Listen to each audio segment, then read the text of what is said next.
I've had this problem. I needed to put a webcam, and you can see here, it's flickering. So what I'm going to do is show you how to get rid of the flicker, because I've seen a lot of people who've got videos on YouTube with flickering, and this is how you get rid of it.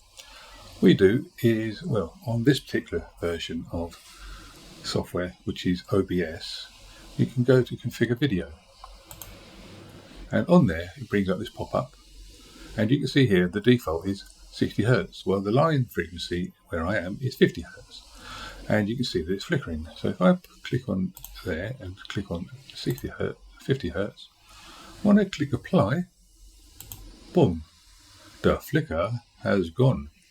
No more flicker. And that's it, as simple as that. Thought it might be of use to you, so there you go. Anyway, I'm going to click OK now.